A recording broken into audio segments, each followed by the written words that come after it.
Session എല്ലാവർക്കും നമസ്കാരം. ഇന്ന് IFPHന്റെ ഇടതടവില്ലാതെ തുടർന്നു വരുന്ന വെബ് പരമ്പരയുടെ 1381 ദിവസം. ഇന്ന് മലയാളം സെഷനിൽ ഒരു ചർച്ചയാണ്. മഴക്കാല രോഗങ്ങളും ഹോമിയോപ്പതി ചികിത്സയും എന്നുള്ള വിഷയത്തിൽ ചർച്ചയാണ്. ഇന്നത്തെ ചർച്ച നടത്തുന്നത് ഡോക്ടർ ജഗദീശൻ ലക്ഷ്മണൻ ആണ്. ഡോക്ടറുടെ ഇന്നത്തെ ചർച്ചയിൽ പങ്കെടുക്കുന്നതിന് വേണ്ടി സൂം പ്ലാറ്റ്ഫോമിലെത്തിയിട്ടുള്ള എല്ലാ ബഹുമാന്യരായ ഡോക്ടേഴ്സിനെയും ഹോമിയോപ്പതി സ്നേഹികളെയും സ്റ്റുഡൻസിനെയും എല്ലാവരെയും ഞാൻ സന്തോഷപൂർവ്വം സ്വാഗതം ചെയ്യുന്നു. ഇന്നത്തെ ക്ലാസ് തുടങ്ങുന്നതിന് മുമ്പായി ഒരു നിമിഷം ഈശ്വര പ്രാർത്ഥന. നന്ദി. ഡോക്ടർ ജഗദീശൻ ലക്ഷ്മണൻ, അദ്ദേഹത്തിന്റെ സ്ക്രീൻഷോട്ടൊക്കെ വന്നു. ഡോക്ടറെ ഇന്നത്തെ ഈ ക്ലാസ്സിലേക്ക് അല്ലെങ്കിൽ ഈ ചർച്ചയിലേക്ക് വളരെ സ്നേഹപൂർവ്വം സന്തോഷപൂർവ്വം സ്വാഗതം ചെയ്യുന്നു. ഡോക്ടറെ ക്ലാസ് തുടങ്ങാം. ഡോക്ടർ ക്ലാസ് ആദ്യമായിട്ടാണെന്ന് എനിക്ക് തോന്നുന്നു. എന്തായാലും ഡോക്ടർ ഈ നമ്മുടെ വേദിയിൽ കുറേ ക്ലാസ്സുകൾ എടുത്തിട്ടുള്ള ഒരു വ്യക്തിത്വമാണ് എന്ന് മാത്രമല്ല വളരെ നല്ല രീതിയിൽ ഹോമിയോപ്പതിക്ക് വേണ്ടി പൊതുജനങ്ങളിൽ എത്തിക്കുന്നതിന് വേണ്ടി ധാരാളം ബോധവൽക്കരണ ക്ലാസ്സുകൾ എടുത്തിട്ടുണ്ട്. അതുപോലെ തന്നെ വിവിധ സംഘടനകളിലായിട്ട് അദ്ദേഹം ക്ലാസ്സുകൾ എടുത്തിട്ടുണ്ട്. അങ്ങനെ എന്തുകൊണ്ടും വളരെ പ്രത്യേകത, വളരെ സവിശേഷതയുള്ള പ്രസന്റേഷനുകളാണ്. അദ്ദേഹത്തിന്റെ PPT എന്ന് പറയുന്നത് വളരെ അട്രാക്റ്റീവാണ്. ഇന്റർനാഷണൽ ക്വാളിറ്റിയുള്ള PPT ആണ് അദ്ദേഹം ഷെയർ ചെയ്യുന്നത്. നമ്മുടെ ഈ സെഷനിൽ, മലയാള സെഷനിൽ ഏറ്റവും കൂടുതൽ ത്രില്ലിംഗ് ആയിട്ടുള്ള PPT പ്രസന്റ് ചെയ്യുന്ന ഒരാൾ കൂടിയാണ് ഡോക്ടർ ജഗദീഷ് ലക്ഷ്മൺ, അഥവാ പൊതുവാൾ എന്നാണ് അദ്ദേഹം അറിയപ്പെടുന്നത്. അപ്പൊ ഈ നമ്മളെ എന്താണ് ഇതിന്റെ ഈ അറിയിപ്പിൽ വന്ന പേരും ഡോക്ടർ എഴുതി കാണിച്ച പേരുമായിട്ട് എനിക്ക് കണ്ടിട്ടൊരു സാമ്യമില്ലാതെ തോന്നി. അതാണ് ഞാൻ ഇങ്ങനെ ഡോക്ടറാണോ, പക്ഷെ ചിരിയും ഡോക്ടർ റെഡിയായിരിക്കുന്നത് കണ്ടപ്പോൾ ക്ലാസ് ഡോക്ടറുടെ ആണെന്ന് തോന്നി. പക്ഷെ പേര് പൊതുവാൾ എന്നാണ് കണ്ടത്. എന്തായാലും വളരെ സന്തോഷം. ഞാൻ മോഡറേറ്റ് ചെയ്യാൻ വന്നതിന് ശേഷം അങ്ങനെ കണ്ടിട്ടില്ല, അതുകൊണ്ടാണ് ഞാൻ അങ്ങനെ തെറ്റായി ധരിച്ചത്. എന്തായാലും ഒരുപാട് എക്സ്പീരിയൻസ്, ക്ലാസ് എടുത്ത് ഒരുപാട് പരിചയമൊക്കെ ഉള്ള ഡോക്ടറെ ഞാൻ ക്ലാസ്സിലേക്ക് ഒരിക്കൽ കൂടി സ്വാഗതം ചെയ്യും. ക്ലാസ് തുടങ്ങും. Thank you.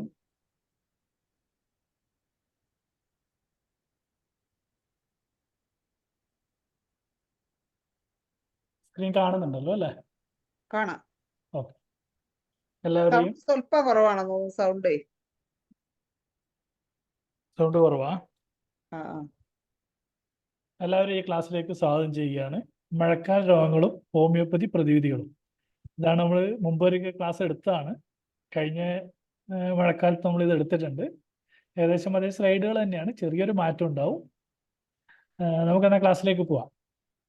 ഓക്കെ.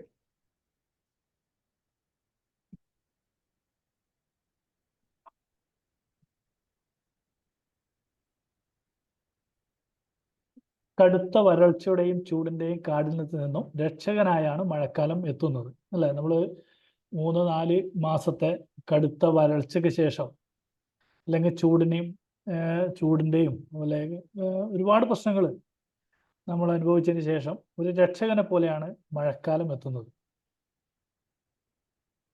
എന്നാൽ മഴക്കാലത്തെ ഏറെ ഭീതിയോടെ നോക്കിക്കാണേണ്ട സ്ഥിതിയാണ് ഇന്നുള്ളത്.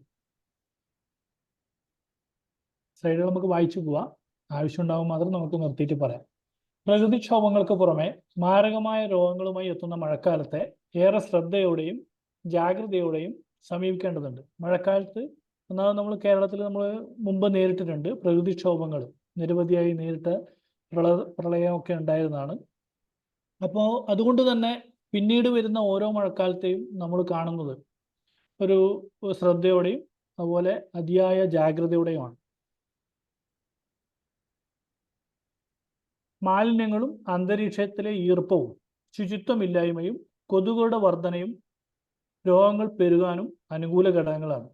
മാലിന്യങ്ങളുണ്ട്, അതുപോലെ അന്തരീക്ഷത്തിൽ ഉണ്ടാകുന്ന ഈർപ്പവും, പിന്നെ അതേപോലെ തന്നെ നമ്മുടെ പരിസരത്തുണ്ടാകുന്ന ശുചിത്വമില്ലായ്മ, ഇത് കൊതുകുകൾ വർധനവിന് കാരണമാവുന്നുണ്ട്. അതുപോലെ കൊതുക്, ഈച്ച തുടങ്ങിയ നിരവധിയായ രോഗകാരികൾ, അതുപോലെ തന്നെ ബാക്ടീരിയ, വൈറസ് പോലുള്ള രോഗാരികളൊക്കെ വർദ്ധിക്കാൻ കാരണമാണ്. മഴക്കാലത്ത് കൂടുതലായി കാണപ്പെടുന്ന രോഗങ്ങളെയാണ് മഴക്കാല രോഗങ്ങൾ എന്ന് വിളിക്കുന്നത്. ബാക്ടീരിയ, വൈറസ്, ഫംഗസ് എന്നിവയും മഴക്കാലത്ത് വംശവർദ്ധനവ് നടത്തുന്നു. അതായത് രോഗകാരികളായ ബാക്ടീരിയ, വൈറസ്, ഫംഗസ് എന്നിവയും അതുപോലെ തന്നെ ഈ രോഗങ്ങളെ ഒരാളിൽ നിന്ന് മറ്റുള്ളിലേക്ക് എത്തിക്കുന്ന കൊതുകുകളായാലും ഈച്ചകളായാലും മറ്റ് ഷഡ്പഥങ്ങളായാലും ഇവയൊക്കെ മഴക്കാലത്ത് വളരെ വംശവർദ്ധന നടത്തുകയും വ്യാപകമായി കാണപ്പെടുകയും ചെയ്യുന്നു. ഡെങ്കി, മലേറിയ തുടങ്ങിയ രോഗങ്ങൾ പകർത്തുന്ന കൊതുകുകളുടെ പ്രജനന കാലം കൂടിയാണ് മഴക്കാലം. മഴക്കാലത്തുണ്ടാവുന്ന വെള്ളം കെട്ടിനിൽക്കലും കൊതുകുകൾ മുട്ടയിട്ട് പെരുകുന്നതും മഴക്കാല രോഗങ്ങൾക്ക് ഒരു പ്രധാന കാരണമാകുന്നു. ഓടകളിലും അഴുക്കുചാലുകളിലും കെട്ടിനിൽക്കുന്ന വെള്ളം കൊതുക് മുട്ടയിട്ട് പെരുകുന്നതിനും ഇടയാക്കുന്നു. ശുചിത്വവും രോഗപ്രതിരോധ ശേഷിയും മഴക്കാലത്ത് കുറയുന്നതിനാൽ രോഗങ്ങൾ പെട്ടെന്ന് പടർന്നു പിടിക്കുന്നു. തണുത്തതും തുറന്നു വെച്ചതും പഴകിയതും മലിനമായതുമായ ഭക്ഷണങ്ങൾ മഴക്കാല രോഗങ്ങളെ ക്ഷണിച്ചു വരുത്തുന്നതിൽ പ്രധാന പങ്ക് വഹിക്കുന്നു. അതുപോലെ തന്നെ കുടിവെള്ളം മലിനപ്പെടുന്നതാണ് മഴക്കാല രോഗങ്ങൾ ഉണ്ടാകാനുള്ള മറ്റൊരു കാരണം. വിവിധ മാലിന്യങ്ങൾ, കരകവിഞ്ഞൊഴുകുന്ന തോടുകളിലെയും പുഴകളിലെയും മാലിന്യങ്ങൾ കിണറിലെയും മറ്റും കുടിവെള്ളവുമായി കലർന്നതാണ് കുടിവെള്ളം മലിനമാക്കുന്നത്.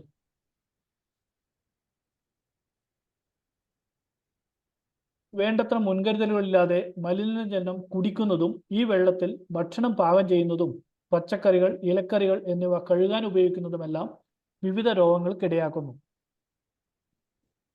ജലദോഷം, വൈറൽ പനി, ഛർദി, അതിസാരം, വയറിളക്കം, മഞ്ഞപ്പിത്തം, ന്യൂമോണിയ, ടൈഫോയിഡ്, കോളറ, ഡെങ്കിപ്പനി, മലമ്പനി, മസ്തിഷ്കജ്വരം, ചിക്കൻ ഗുനിയ, എലിപ്പനി തുടങ്ങിയ നിരവധി രോഗങ്ങൾ മഴക്കാലത്തോടൊപ്പം ക്ഷണിക്കപ്പെടാതെ കയറി വരാറുണ്ട്.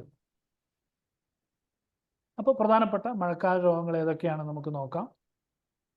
സാധാരണ കാണപ്പെടുന്ന മഴക്കാല രോഗങ്ങൾ: മലേറിയ, ഡെങ്കിപ്പനി, ചിക്കൻ ഗുനിയ, എലിപ്പനി, cholera, typhoid, hepatitis A, hepatitis E, gastroenteritis, വയറിളക്ക രോഗങ്ങൾ, ശ്വാസകോശ സംബന്ധമായ അണുബാധകൾ, ചർമ്മ അണുബാധകൾ, കൺജക്റ്റിവിറ്റിസ്, വൈറൽ പനി, filariasis, Japanese encephalitis, meningitis, pneumonia, influenza, പോഷകാഹാരക്കുറവ്. അങ്ങനെ 20 നമ്മൾ ഏകദേശം തരംതിരിച്ചിട്ടുണ്ട്. ഇതിലും ഏറെയുണ്ട്. നമ്മൾ ഏകദേശം ഒരു വളരെ കോമൺ ആയി കാണപ്പെടുന്ന രോഗങ്ങളെയാണ് നമ്മളിതിൽ ജസ്റ്റ് പറയാൻ ഉദ്ദേശിക്കുന്നത്. ഇതിൽ തന്നെ നമ്മൾ വേർതിരിച്ചു കഴിഞ്ഞാൽ വായുവിലൂടെ പകരുന്ന രോഗങ്ങൾ, വായുവിലൂടെ പകരുന്നുണ്ട്, കൊതുകുകൾ ഉണ്ടാക്കുന്നുണ്ട്, ഈച്ചകൾ ഉണ്ടാക്കുന്നുണ്ട്, എലികൾ ഉണ്ടാകുന്നുണ്ട്. അങ്ങനെ വിവിധമായിട്ട് നമ്മൾ തരംതിരിച്ചിട്ടുണ്ട്. ഇതിൽ പ്രധാനപ്പെട്ട വായുവിലൂടെ പകരുന്ന രോഗങ്ങൾ ഏതൊക്കെയാണ് എന്ന് നമുക്ക് നോക്കാം. ചുമ, തുമ്മൽ അല്ലെങ്കിൽ സംസാരം എന്നിവയിൽ നിന്ന് ശ്വസനനാളികളിലൂടെയോ തുള്ളികളിലൂടെയോ എയറോസോളുകൾ എന്ന് നമ്മൾ പറയും വഴിയോ ഈ രോഗങ്ങൾ വായുവിലൂടെ പകരുന്നു. അതായത് നമ്മൾ ചുമക്കുമ്പോൾ, അതായത് രോഗി ചുമക്കുമ്പോഴാവാം, തുമ്മുമ്പോഴാവാം, അല്ലെങ്കിൽ സംസാരിക്കുമ്പോഴാവാം. ശ്വസന തുള്ളികളിലൂടെയോ എയറോസോളുകൾ എന്നാണ് നമ്മൾ സാധാരണ പറയുന്നത് വഴിയോ ഈ രോഗങ്ങൾ വായുവിലൂടെ പകരുന്നു. ശരിയായ വായു സഞ്ചാരം, മാസ്ക് ധരിക്കൽ, സാമൂഹിക അകലം പാലിക്കൽ എന്നിവ വായുവിലൂടെ പകരുന്ന പല രോഗങ്ങളും പടരുന്നത് തടയാൻ സഹായിക്കും.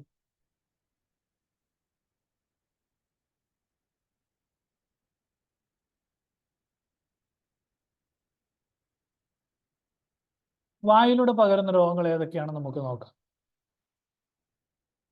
ഇൻഫ്ലുവൻസ, COVID-19, അഞ്ചാം പനി, ചിക്കൻ പോക്സ്, ക്ഷയം, വില്ലൻ ചുമ, മുണ്ടുനീര്, റൂബല്ല, മെനിഞ്ചൈറ്റിസ്, ജലദോഷം, ന്യൂമോണിയ, ലെജിയോണേസിസ് രോഗം, കടുത്ത അക്യൂട്ട് റെസ്പിറേറ്ററി സിൻഡ്രോം, സാർസിന്റെ മലയാളാക്കിയപ്പോൾ കിട്ടിയതാണ്, middle east respiratory syndrome, Merz, diphtheria, scarlet പനി, വസൂരി ഇതിൽ ഉന്മൂലനം ചെയ്തു.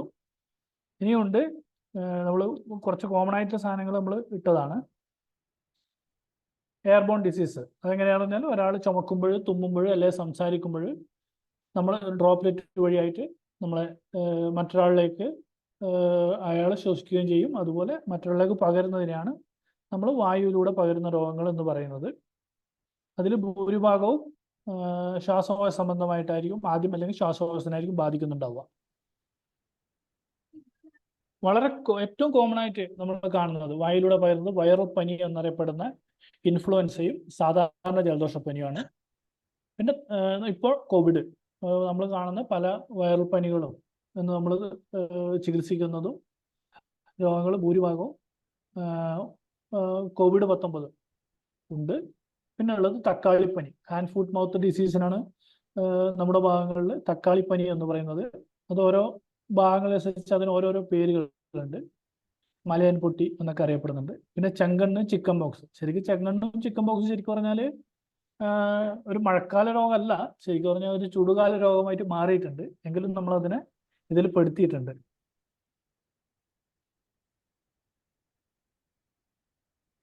വൈറൽ പനിയാണ് നമ്മൾ ഏറ്റവും കൂടുതലായിട്ട് കാണപ്പെടുന്ന മഴക്കാല രോഗങ്ങൾ. പനി, മൂക്കടപ്പ്, ചുമ, ഇതാണ് അതിൻ്റെ പ്രധാനപ്പെട്ട ലക്ഷണങ്ങൾ.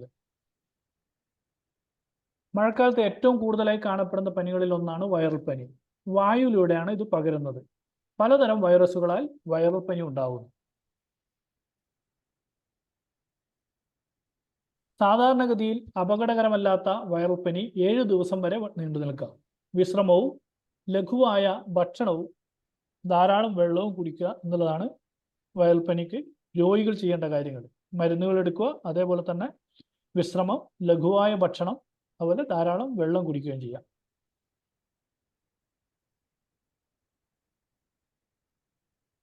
പിന്നെ ഉള്ളത് ഈ ഇൻഫ്ലുവൻസ, ജലദോഷം. ഇതിനകത്ത് കോമൺ കോൾഡിന് നമ്മൾ സാധാരണയായിട്ട് പറയുന്നതാണ് ജലദോഷം, അല്ലെ? നമ്മൾ ഓരോ സ്ഥലത്തും, അതായത് പ്രാദേശികമായിട്ട് അതിനൊക്കെ പേരുകൾ മാറ്റമുണ്ട്. പിന്നെ ഇൻഫ്ലുവൻസ, ഇത് 2 പകർച്ചവ്യാധികളാണ്. ഇത് രണ്ടും തമ്മിൽ വ്യത്യാസം നമുക്ക് നോക്കാം. ഇത് രണ്ടും 2 തരം വ്യത്യസ്ത വൈറസുകൾ മൂലമാണ് അവ ഉണ്ടാകുന്നത്. ഇൻഫ്ലുവൻസ വൈറസുകൾ മൂലമാണ് ഇൻഫ്ലുവൻസ ഉണ്ടാകുന്നത്. അതേസമയം ജലദോഷം എന്ന് നമ്മൾ പറയുന്ന കോമൺ കോൾഡ് അല്ലെങ്കിൽ സാധാരണ ജലദോഷപ്പനി എന്ന് പറയുന്നത് റൈനോവൈറസ് ആവാം, പാരൻഫ്ലുവൻസ വൈറസ് ആവാം, അല്ലെങ്കിൽ സീസണൽ കൊറോണ വൈറസ് ആവാം. ഇവയിൽപ്പെട്ട നിരവധി വൈറസുകളാണ് സാധാരണ ജലദോഷം ഉണ്ടാക്കുന്നത്. അതേസമയം ഇൻഫ്ലുവൻസ വൈറസ് ഉണ്ടാക്കുന്നത് ഇൻഫ്ലുവൻസ. ഇത് രണ്ടും തമ്മിൽ വ്യത്യാസമാണ് നമ്മൾ പറയുന്നത്. അതുപോലെ തന്നെ ജലദോഷം എന്ന് പറഞ്ഞാൽ നമ്മൾ സാധാരണ കാണുന്നത് വലുതായിട്ട് പനിയൊന്നും ഉണ്ടാവില്ല, വലുതായിട്ട് ശരീരവേദന ഒന്നും ഉണ്ടാവില്ല, വളരെ പെട്ടെന്ന് വന്ന് വളരെ പെട്ടെന്ന് പോകുന്ന, അതിനാണ് നമ്മൾ വൈറൽ പനി, ജലദോഷപ്പനി എന്നൊക്കെ പേരിൽ അറിയപ്പെടുന്നത്. ഫ്ലൂ എന്ന് പറയുന്നത് വളരെ പെട്ടെന്ന് വന്ന് അത്യാവശ്യം നല്ല ക്ഷീണം, ശരീരവേദന, ഇതൊക്കെ കൂടി കുറച്ച് കൂടുതലായിട്ട് ഉണ്ടാകുന്നതിനാണ് നമ്മൾ ഫ്ലൂ അല്ലെങ്കിൽ ഇൻഫ്ലുവൻസ എന്ന് പറയുന്നത്. സാധാരണ നമ്മളത് രണ്ടും തമ്മിൽ ഡിഫറൻഷിയേറ്റ് ചെയ്യേണ്ട ആവശ്യം നമുക്ക് വരുന്നില്ല. നമുക്ക് ലക്ഷണങ്ങൾ അനുസരിച്ച് മരുന്ന് കൊടുത്താൽ മതി. എങ്കിൽ പോലും സാധാരണ വൈറൽ പനിയും ഫ്ലൂവും തമ്മിലുള്ള വ്യത്യാസങ്ങൾ നമ്മളൊന്ന് അറിയേണ്ടതാണ്. കുറച്ച് രൂക്ഷമായിട്ടുണ്ടെങ്കിൽ അത് ഫ്ലൂ ആയിരിക്കും. ഇത് മൂന്നും, കോൾഡ്, ഫ്ലൂ, COVID-19, ഇത് മൂന്നും തമ്മിലുള്ള വ്യത്യാസങ്ങളാണ്. ഒരു ചാർട്ടാണ്, നെറ്റിൽ കിട്ടുന്നതാണ്. അതുപോലെ ഓൺസെറ്റ് ഓഫ് സിംറ്റം, അതായത് ലക്ഷണങ്ങൾ തുടങ്ങുന്നത് കോൾഡിൽ വളരെ മെല്ലെ ആയിരിക്കും തുടങ്ങുക, അതുപോലെ COVID-19 മെല്ലെ ആയിരിക്കും തുടങ്ങുക. ഫ്ലൂവിലാണെങ്കിൽ പെട്ടെന്ന് തുടങ്ങും. പനി എന്ന് പറയുന്നത് കോൾഡിൽ വളരെ കുറവായിരിക്കും അല്ലെങ്കിൽ അപൂർവമായിരിക്കും. അതേസമയം ഫ്ലൂവിലും COVID-19 പനി അതിൻ്റെ കൂടെ ഉണ്ടാവും. തലവേദന 3 ചിലപ്പോൾ ഉണ്ടാകാം. അതേസമയം ക്ഷീണം എന്ന് പറയുന്നത് ഫ്ലൂവിലും COVID-19 വളരെ കൂടുതലായിട്ടുണ്ടാവും, കോൾഡിൽ അത്ര ഉണ്ടാവില്ല. അതുപോലെ ബോഡി പെയിൻ, ശരീരവേദന എന്ന് പറയുന്നത് കോൾഡിൽ കുറവായിരിക്കും, ഫ്ലൂവിലും COVID-19 കൂടുതലായിരിക്കും. അതുപോലെ തന്നെ മൂക്കടപ്പ് അല്ലെങ്കിൽ മൂക്കുന്ന് വെള്ളം വരുന്നതെന്ന് പറയുന്നത് കോൾഡിൽ വളരെ കൂടുതലായിരിക്കും. അതേസമയം ഫ്ലൂവിൽ COVID-19 ചിലപ്പോഴൊക്കെ ഉണ്ടാവും. തുമ്മൽ കോൾഡിൽ വളരെ കൂടുതലുണ്ടാവും, ഫ്ലൂവിൽ റെയറായിട്ടേ ഉണ്ടാവും, COVID-19 ഉണ്ടാവാറില്ല. അതേസമയം ചിലപ്പോൾ ഉണ്ടാവാൻ മതി, എങ്കിലും പൊതുവെ നമ്മൾ ഒരു താരതമ്യം നടത്തുമ്പോഴാണ് നമ്മൾ പറയുന്നത്. സോർ ത്രോട്ട്, തൊണ്ടവേദന എന്ന് പറയുന്നത് കോൾഡിൽ വളരെ കോമൺ ആണ്, ഫ്ലൂവിലും COVID-19 ചിലപ്പോഴൊക്കെ കാണാറുള്ളൂ, അത് നിർബന്ധമില്ല. കഫ് എന്ന് പറയുന്നത് ഇത് 3 കോമൺ ആണ്. അതുപോലെ ഷോർട്ട്നെസ് ഓഫ് ബ്രെത്ത് പറയുന്നത്, അതായത് ശ്വാസം എടുക്കാൻ പ്രയാസം എന്ന് പറയുന്നത് COVID-19 വളരെ കോമൺ ആണ്, ഫ്ലൂവിലും കോൾഡിലും റെയർ ആണ്. അതുപോലെ വയറിളക്കം എന്ന് പറയുന്നത് കോവിഡിൽ കുറവായിരിക്കും, അല്ലെങ്കിൽ ഉണ്ടാവില്ല. ഫ്ലൂവിലും COVID-19 പലപ്പോഴും കാണാറുണ്ട്. ഈ മൂന്നാണ് അത് തമ്മിലെ വ്യത്യാസം.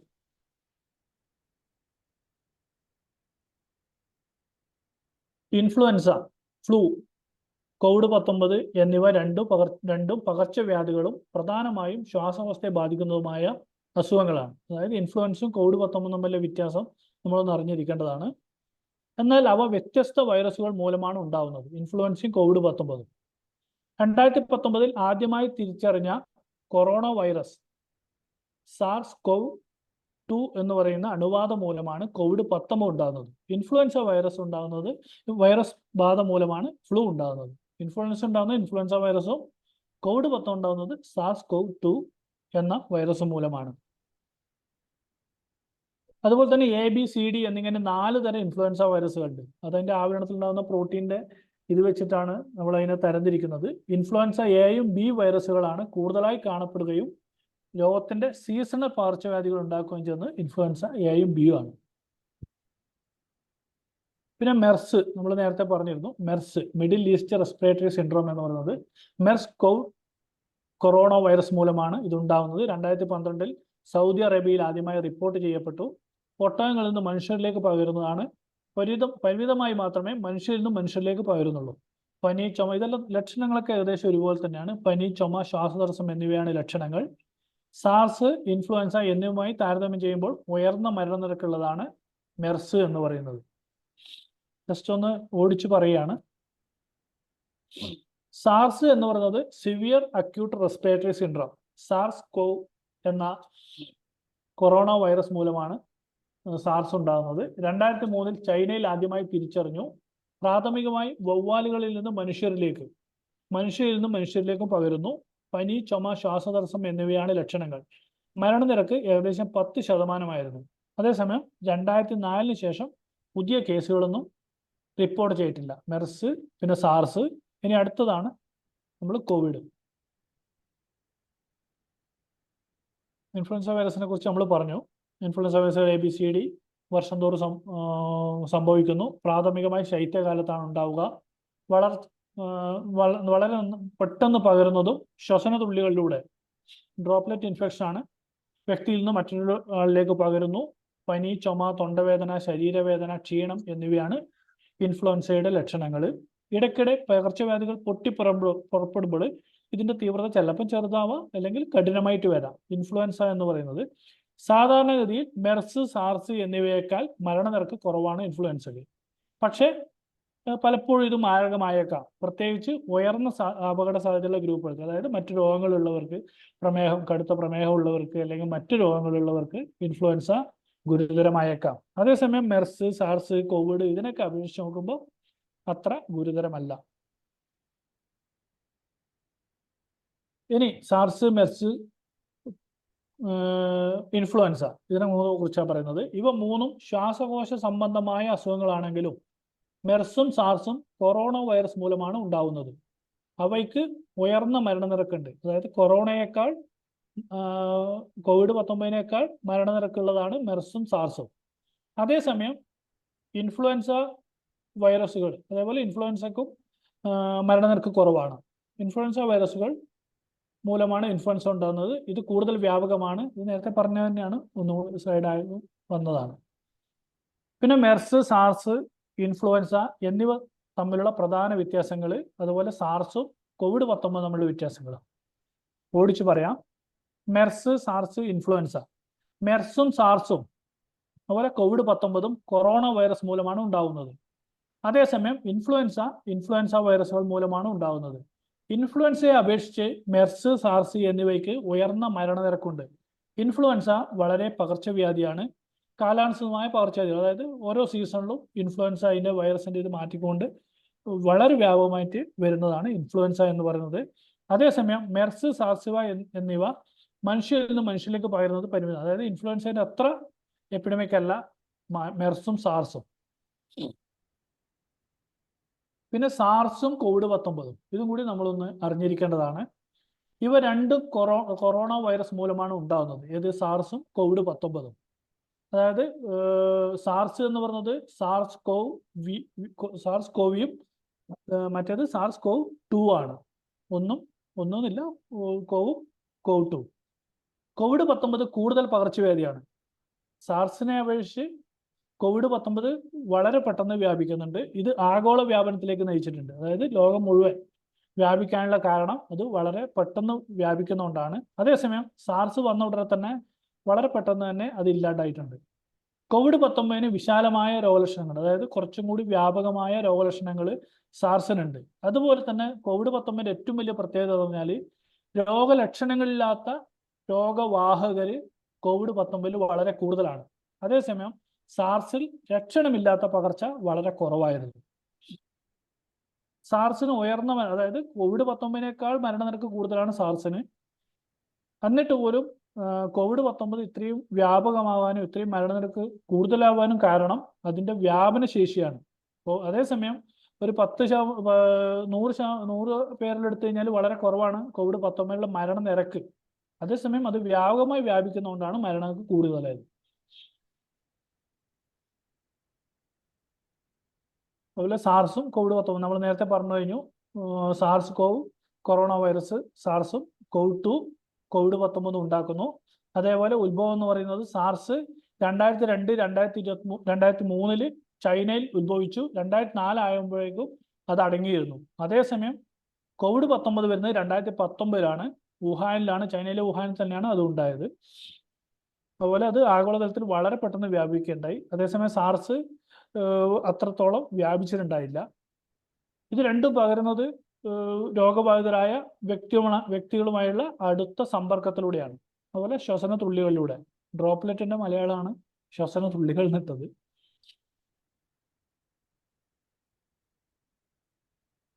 ഈ ലക്ഷണങ്ങൾ ഏതൊക്കെയാണ്? 2 രോഗങ്ങളും പനി, ചുമ, ശ്വാസതടസ്സം എന്നിവ ഉണ്ടാക്കും. ഏത്? സാർസ് ഉണ്ടാക്കും, COVID-19 ഉണ്ടാക്കും. അതേസമയം COVID-19 കൂടുതൽ രുചി, ഗന്ധം നഷ്ടപ്പെടൽ, രുചിയും മണവും നഷ്ടപ്പെടുക, ക്ഷീണം, ദഹന സംബന്ധമായ പ്രശ്നങ്ങൾ എന്നിവ COVID-19 കൂടുതലുണ്ട്. പിന്നെ ലക്ഷണമില്ലാത്ത വ്യാപനം, അതായത് രോഗമില്ലാത്തവരിൽ നിന്ന് പകരുന്നത് സാർസിൽ കുറവായിരുന്നു, COVID-19 വളരെ വ്യാപകമായിരുന്നു. അതുകൊണ്ടാണ് COVID-19 ഇത്രയും കൂടുതലാവാൻ കാരണം. പിന്നെ മരണനിരക്ക് എന്ന് പറയുന്നത് സാർസിന്റെ മരണനിരക്ക് ഏകദേശം 10% COVID-19 മരണനിരക്ക് വളരെ കുറവാണ്. എങ്കിൽ പോലും വളരെ പെട്ടെന്ന് വ്യാപിക്കുന്നതുകൊണ്ട് COVID-19 കൂടുതൽ ആളുകളെ കൊന്നിട്ടുണ്ട്. ആഗോള വ്യാപനം. സാർസ് താരതമ്യേന വേഗത്തിൽ അടങ്ങിയിരുന്നു. അതായത് വളരെ പെട്ടെന്ന് തന്നെ വന്ന ഉടനെ തന്നെ സാർസ് പെട്ടെന്ന് ഇല്ലാതായിരുന്നു. അത് ഒരു വലിയ പകർച്ചവ്യാധിയായി മാറിയില്ല. അതേസമയം COVID-19 വ്യാപകമായ ആഗോള സ്വാധീനം ചെലുത്തി. അതായത് വളരെ പെട്ടെന്ന് ലോകം മുഴുവൻ വ്യാപിച്ചു, ജീവിതത്തിന്റെ വിവിധ വശങ്ങളെ ബാധിക്കുകയും കാര്യമായ സാമൂഹിക സാമ്പത്തിക തടസ്സങ്ങളിലേക്ക് നയിക്കുകയും ചെയ്തിരുന്നു. സാർസും COVID-19 കൊറോണ വൈറസ് മൂലമാണ് ഉണ്ടാവുന്നത്. കൂടാതെ രോഗലക്ഷണങ്ങളിൽ ചില സമാനതകൾ പങ്കിടുന്നുണ്ടെങ്കിലും COVID-19 കൂടുതൽ വ്യാപകമായ ഒരു പകർച്ചവ്യാധിയാണ്. വിപുലമായ രോഗലക്ഷണങ്ങളും വലിയ ആഗോള ആഘാതവും COVID-19 ഒരു പാൻഡമിക്കിലേക്ക് നയിക്കുന്നു. നമ്മളിപ്പം എല്ലായിടത്തും 4 കുറിച്ച് പറഞ്ഞു കഴിഞ്ഞു. 5 രോഗങ്ങളെ കുറിച്ച് പറഞ്ഞു കഴിഞ്ഞു. ഒന്ന് കോമൺ കോൾഡ്, അല്ലെങ്കിൽ നമ്മൾ സാധാരണ വൈറൽ പനി എന്ന് പറയുന്നത്. അതിന് ജലദോഷം, മൂക്കടപ്പ്, ചുമ ഇതെല്ലാം ഉണ്ടാവും. എങ്കിൽ പോലും കാലുവേദന, കൈവേദന, അങ്ങനെ ശരീരവേദന, ഇതൊക്കെ ക്ഷീണം, അതൊക്കെ കുറവായിരിക്കും. അതേസമയം ഇൻഫ്ലുവൻസയിലേക്ക് വരുമ്പോഴത്തേക്ക് ശരീരവേദന, ക്ഷീണം ഇതൊക്കെ വളരെ വ്യാപകമായിരിക്കും. അതുണ്ടാക്കുന്നത് ഇൻഫ്ലുവൻസ വൈറസ് ആണ്. പിന്നെ ഉള്ളതാണ് മെർസ്, സാർസ്, COVID-19. ഇതെല്ലാം ഉണ്ടാക്കുന്നത് കൊറോണ വൈറസുകളാണ്. ഇതിൽ തന്നെ സാർസും കോവിഡുമാണ് തമ്മിൽ ഏറ്റവും കൂടുതൽ ഏകദേശം ഒരുപോലെ ഇരിക്കുന്നത്.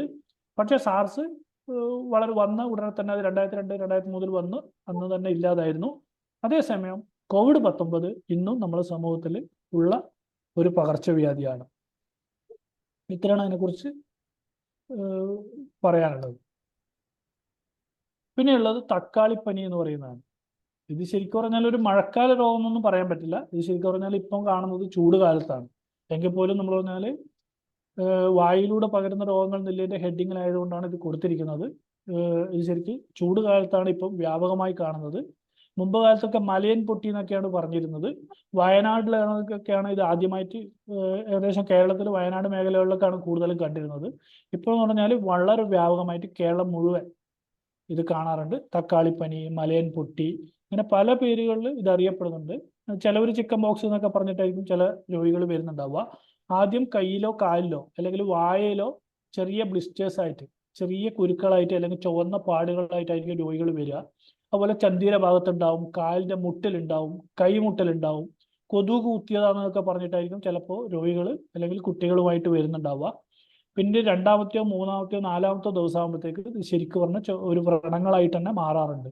കൃത്യമായിട്ട് മരുന്ന് കഴിച്ചു കഴിഞ്ഞാൽ വളരെ സിമ്പിളായിട്ട് മാറ്റാൻ പറ്റുന്ന ഒരു അസുഖമാണ് തക്കാളിപ്പനി അഥവാ ഹാൻഡ് ഫൂട്ട് മൗത്ത് ഡിസീസ് എന്ന് പറയുന്നത്.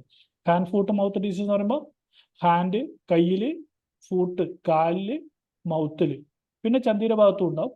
അതുകൊണ്ട് ഈ ഇത്രയും ഭാഗങ്ങളിൽ ഈ ബ്ലിസ്റ്റേഴ്സ് വരുന്നതുകൊണ്ടാണ് ഇതിനെ ഹാൻഡ് ഫുട്ട് മൗത്ത് ഡിസീസ് എന്ന് പറയുന്നത്. ഇത് വളരെ വ്യാപകമായിട്ട് കുട്ടികളിൽ കാണുന്ന അസുഖമാണ്. പലപ്പോഴും പനിയും അതുപോലെ കാലിലോ കൈക്കോ കൊതുക് കുത്തിയെന്നൊക്കെ പറഞ്ഞിട്ട് രോഗികൾ വരുന്നുണ്ടെങ്കിൽ മിക്കപ്പോഴും നമുക്ക് ഹാൻഡ് ഫുട്ട് മൗത്ത് ഡിസീസ് ആണെന്ന് ഉറപ്പിക്കുക. അതുപോലെ ഒരു ഹിസ്റ്ററിയും കൂടി നോക്കുക. അംഗൻവാടിയിലുള്ള കുട്ടികൾക്ക് പലപ്പോഴും ഒരു 5 വയസ്സ് താഴെയാണ് ഇത് കാണുക. അപ്പോൾ അവരോട് ചോദിച്ചാൽ മതി. ഇതുമായിട്ട് ബന്ധപ്പെട്ട ഒരു കോണ്ടാക്റ്റും കൂടി ഉണ്ടെങ്കിൽ നമുക്ക് 100% ഉറപ്പിക്കുക അത് ഹാൻഡ് ഫുട്ട് മൗത്ത് ഡിസീസ് ആയിരിക്കും. അതിന്റെ പ്രസന്റേഷൻ കൃത്യമായിട്ട് ഇത് കൊടുത്തിരിക്കുന്നുണ്ട്. ഈ ചിത്രം നോക്കിയാൽ തന്നെ നമുക്ക് മനസ്സിലാവും. വായയുടെ ഭാഗത്ത് കാണും, കൈവള്ളിയിലേക്ക് നോക്കിക്കഴിഞ്ഞാൽ ശരിക്കും കാണും ചുവന്ന കുത്തുകളായിട്ട്. ആദ്യത്തെ ദിവസങ്ങളിൽ കഴിഞ്ഞാൽ ചുവന്ന കുത്തുകളായിട്ട് കാണാൻ പറ്റും, പുറകിൽ കാണാൻ പറ്റും. കാൽവള്ളിയൊക്കെ നോക്കുക. കുട്ടിക്ക് നടക്കാനൊക്കെ പ്രയാസം ഉണ്ടാവും, അതുപോലെ ഭക്ഷണം കഴിക്കാനൊക്കെ പ്രയാസം ഉണ്ടാവും. അപ്പോൾ നമ്മൾ ശരിക്കും സൂക്ഷിച്ച് നോക്കിക്കഴിഞ്ഞാൽ ഈ തക്കാളിപ്പനി നമുക്ക് ഹാൻഡ് ഫുട്ട് മൗത്ത് ഡിസീസ് നമുക്ക് ഐഡന്റിഫൈ ചെയ്യാൻ പറ്റും. കൈ കാൽ വായ രോഗം ഹാൻഡ് ഫുട്ട് മൗത്ത് ഡിസീസിന് മലയാളത്തിലാക്കിയപ്പോൾ കിട്ടിയതാണ്. വളരെ പകർച്ചവ്യാധിയായ, അതായത് വളരെ പെട്ടെന്ന് പകരുന്ന ഒരു വൈറൽ രോഗമാണ്. ഇത് പ്രാഥമികമായി ശിശുക്കളെയും 5 വയസ്സിന് താഴെയുള്ള കുട്ടികളെയും ബാധിക്കുന്നു. അതായത് ഏറ്റവും കൂടുതൽ ബാധിക്കുന്നത് ചെറിയ കുട്ടികളെയാണ്, 5 വയസ്സിന് താഴെയുള്ള കുട്ടികളാണ്. എന്നാൽ ഇത് മുതിർന്ന കുട്ടികളിലുണ്ടാവും, മുതിർന്നവരിലും ഉണ്ടാവും.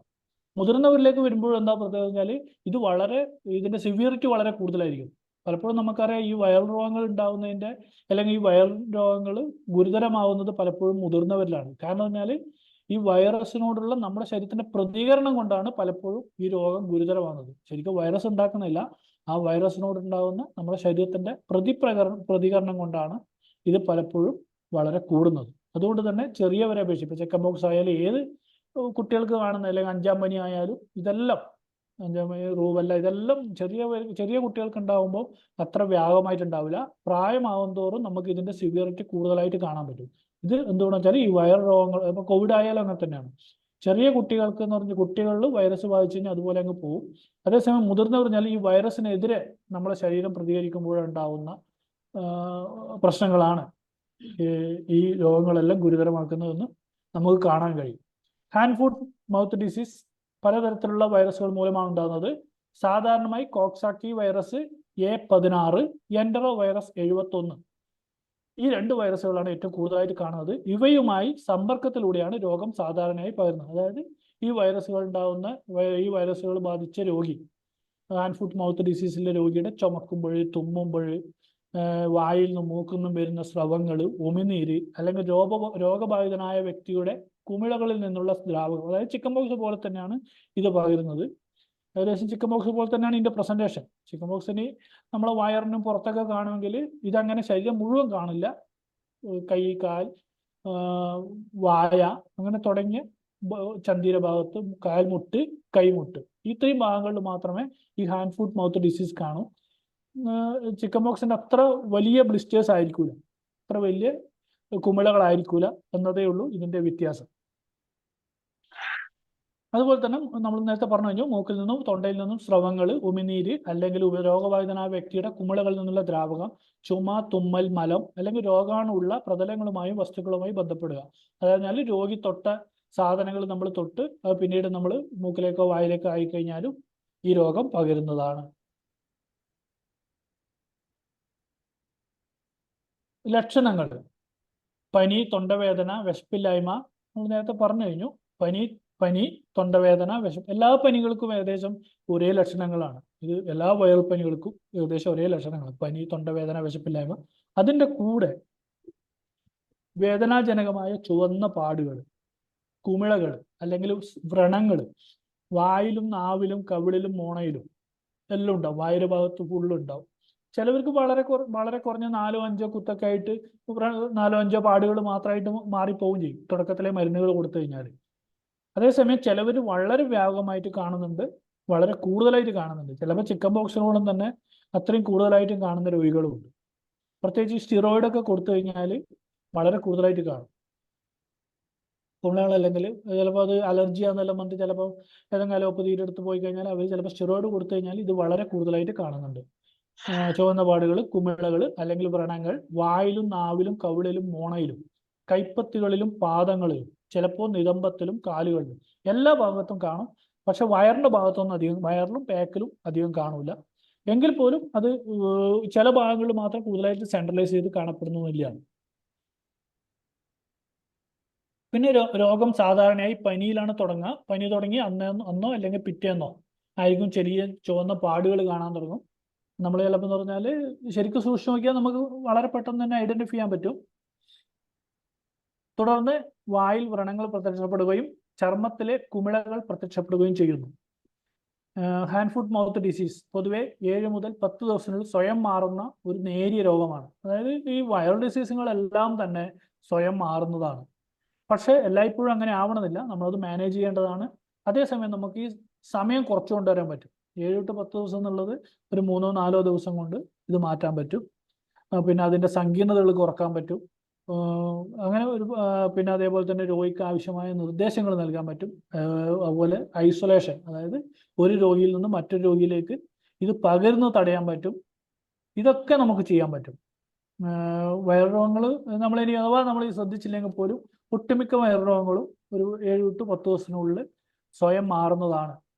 ഒട്ടുമിക്ക എന്ന് പറഞ്ഞാൽ ഈ നമ്മൾ പറയുന്ന ഈ മഴക്കാല സാംക്രമിക രോഗങ്ങളായിട്ട് ബന്ധപ്പെട്ടിട്ടാണ് ഞാൻ പറയുന്നത്. ചില കേസുകൾ അതേസമയം തന്നെ നമ്മൾ ശ്രദ്ധിച്ചില്ലെങ്കിൽ ശരിയായ വിശ്രമം എടുക്കാതിരിക്കുക, കൃത്യമായി മരുന്ന് കഴിക്കാതിരിക്കുക, അങ്ങനെ കഴിക്കഴിഞ്ഞാൽ ചില കേസുകൾ കൂടുതൽ ഗുരുതരമായിരിക്കും. ഈ വൈറൽ രോഗങ്ങളെല്ലാം തന്നെ എല്ലാ വൈറൽ രോഗങ്ങളും എന്ത് ചെയ്യുന്നു പറഞ്ഞാൽ നമ്മുടെ പ്രധാനപ്പെട്ട അവയവങ്ങളിലേക്ക് ബാധിക്കും. ഒന്നുകിൽ തലച്ചോറാവാം, അല്ലെങ്കിൽ ശ്വാസകോശാവാം, അല്ലെങ്കിൽ വൃക്കയാവാം, അല്ലെങ്കിൽ കരളാവാം. ഈ പ്രധാനപ്പെട്ട ഈ 4 അവയവങ്ങളെ ബാധിക്കുകയും ഗുരുതരമാവുകയും ചെയ്യും. അതായത് ഒരുവിധ എല്ലാ വൈറൽ രോഗങ്ങളും ഈ എല്ലാ അവയവങ്ങളെയും ബാധിക്കും.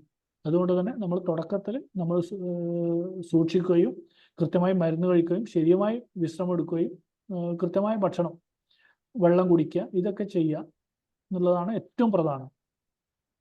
അതേപോലെ തന്നെ ഈ ഹാൻഡ് ഫുട്ട് മൗത്ത് ഡിസീസ് ഞാൻ പറഞ്ഞു കഴിഞ്ഞു. 2 തരം വൈറസുകളാണ്, കോക്സാക്റ്റീവ് വൈറസും എൻട്രോ വൈറസും. ഇതിൽ എൻട്രോ വൈറസ് 71 മൂലം ഉണ്ടാകുന്ന ഹാൻഡ് ഫുട്ട് മൗത്ത് ഡിസീസ് ചിലപ്പോൾ ഗുരുതരമാവും. വൈറൽ മെനിഞ്ചൈറ്റിസ്, എൻസെഫലൈറ്റിസ്, മസ്തിഷ്ക വീക്കം, പക്ഷാഘാതം എന്നിവയിലേക്കും ചിലപ്പോൾ നയിച്ചേക്കാം. അതായത് നമ്മളിത് വെച്ചാൽ വളരെ സിമ്പിളാണ് എന്ന് വെച്ചിട്ട് നമ്മൾ വിടാൻ പാടില്ല. നമ്മൾ സൂക്ഷിക്കേണ്ടതാണ്. അല്ലെങ്കിൽ ഒരു കുട്ടിക്ക് വന്നു, കുട്ടിക്ക് ഓക്കെ ആയി എന്ന് വെച്ചിട്ട് മറ്റൊരു കുട്ടിക്ക് അങ്ങനെ ആവണമെന്നില്ല. അതുകൊണ്ട് ആദ്യം തന്നെ ഡോക്ടറെ കാണുക, കൃത്യമായി മരുന്ന് കഴിക്കുക എന്നുള്ളത് വളരെ പ്രധാനമാണ്. അതെല്ലാ രോഗങ്ങൾക്കും, ഇന്ന രോഗം എന്നല്ല, അത് ചിലപ്പോൾ നമ്മൾ പറഞ്ഞ പോലെ മാറുന്ന രോഗമാണെങ്കിൽ പോലും അതിന് ഒരു ഡോക്ടർക്ക് ഒരുപാട് അഡ്വൈസ് തരാൻ പറ്റും.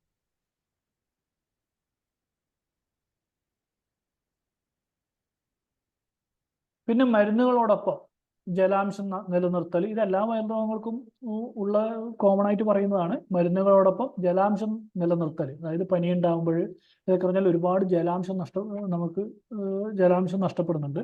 ഇത് നിലനിർത്തണം. അതുപോലെ ലഘുഭക്ഷണം, നമ്മൾ പറഞ്ഞാൽ ലഘുവായിട്ടുള്ള ഭക്ഷണം, നമ്മൾ നാട്ടിലൊക്കെ ഏറ്റവും കൂടുതൽ നല്ലതെന്ന് പറഞ്ഞാൽ കഞ്ഞി, പയറ്, അങ്ങനെയുള്ള വളരെ ലഘുവായിട്ട് ചമ്മന്തി, അങ്ങനെയൊക്കെയുള്ള ലഘുവായ ഭക്ഷണമാണ് നമ്മൾ കഴിക്കേണ്ടത്.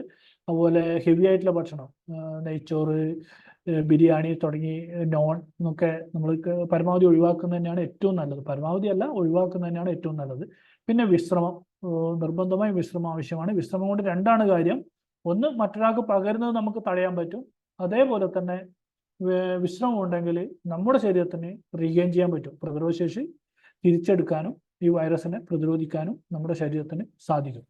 പിന്നെ അതുപോലെ തന്നെ ഇതെല്ലാം സഹായ പരിചരണങ്ങളാണ്. ഈ ലക്ഷണങ്ങളെ ലഘൂകരിക്കാൻ വേണ്ടിയുള്ള സഹായ പരിചരണങ്ങളുണ്ട്. ചൊറിച്ചിലുണ്ടെങ്കിൽ അതിനെ സഹായിക്കും, അത് കുറക്കാൻ വേണ്ടിയിട്ടുള്ളത്. ഉറക്കക്കുറവുണ്ടെങ്കിൽ ഇതിനൊക്കെ നമ്മൾ ശ്രദ്ധിച്ചുകൊണ്ട് നമുക്ക് മരുന്നുകളോടൊപ്പം തന്നെ നമ്മൾ രോഗിക്ക് മറ്റ് കാര്യങ്ങൾ കൂടി ശ്രദ്ധിക്കേണ്ടതാണെന്നുള്ളതാണ്. പിന്നെ ഇടയ്ക്കിടെ കൈ കഴുകുക, മലിനമായ പ്രതലങ്ങൾ അണുവിമുക്തമാക്കുക തുടങ്ങിയ നല്ല ശുചിത്വ സമ്പ്രദായങ്ങൾ വൈറസ് പടരുന്നത് തടയാൻ നിർണായകമാണ്. എല്ലാ വായുജന്യ രോഗങ്ങൾക്കും ഈ നിർബന്ധമാണ് ഇടയ്ക്ക് കൈ കഴുകുക, മലിനമായ പ്രതലങ്ങൾ, മാസ്കുകൾ ഉപയോഗിക്കാൻ പറ്റുമെങ്കിൽ മാസ്ക് ഉപയോഗിക്കുക. ഹാൻഡ് ഫുഡ് മൗത്ത് ഡിസീസ് വളരെ സാംക്രമികമാണ്, അതായത് വളരെ പെട്ടെന്ന് പകരുന്നതാണ്.